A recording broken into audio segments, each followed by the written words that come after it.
دعا ہو سکتی ہے کہ اللہ تبارک و تعالیٰ ان کو عقل سلیم عطا فرمائے. لیکن ایک جملہ میں آخر میں ضرور عرض کرنا چاہتا ہوں.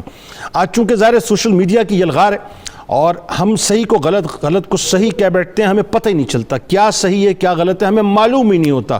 دیکھ لیجئے نا مینار پاکستان کا جو واقعہ ہوا ہے، ہم بڑی جذباتی قسم کی قوم ہے، فوراً فتوے دینا شروع کر دیتے ہیں. لیکن یاد رکھیے صاحب، کچھ جگہ ایسی ہے کہ جہاں پر جذبات سے کام نہیں ہوگا. یزید کا معاملہ ایسا ہے کہ کل بروز محشر خدا نہ خواستہ جو حامیان یزید ہیں ان کو صرف اس بات کا خیال رکھنا چاہیے کہ اس حمایت کو کرتے کرتے خدا نہ خواستہ پکڑ میں نہ آ جائیں. لیکن اگر آپ امام علی مقام کی حمایت میں رہیں گے، ان کے فضائل بیان کریں گے، تو یقین مانیے جو پکڑ بھی کسی وجہ سے ہو رہی ہوگی نا، اللہ تبارک اس حمایت کے صدقے سے آپ پر اپنا کرم کر دے گا.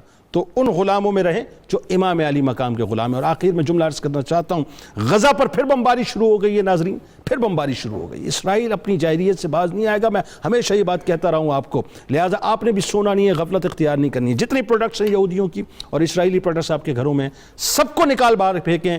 بس آپ صرف جو کر سکتے ہیں اپنے گھروں میں بیٹھ کے ضرور کیجیے. ہمارے ساتھ ملک ممتاز ثنا خان جناب حافظ محمد ارشد نقشبندی صاحب موجود ہیں. آپ کو خوش آمدید کہتا ہوں. السلام علیکم.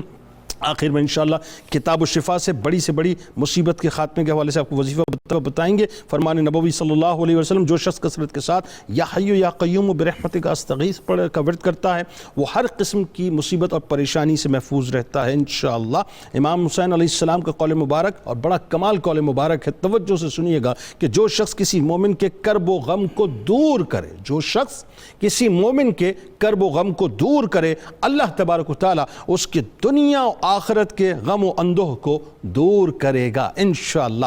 روزنامہ 92 نیوز میں مضمون ضرور پڑھیے گا قاتلین سیدنا امام حسین علیہ السلام کے انجام کے حوالے سے.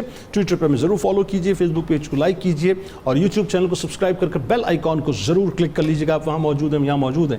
مل کے نعرہ لگاتے ہیں اس دعا، اس امید، اس یقین کے ساتھ کہ لا یؤمن احدکم حتی اکون احب الیہ من والدہ وولدہ والناس اجمعین. اللہ تعالیٰ آپ کا، ہمارا، ہم سب کا، پاکستان کا اور امت مسلمہ کا حامی و ناصر ہو. پاکستان کا مطلب کیا؟ لا الہ الا اللہ محمد رسول اللہ صلی اللہ علیہ وآلہ وسلم. جناب حافظ صاحب.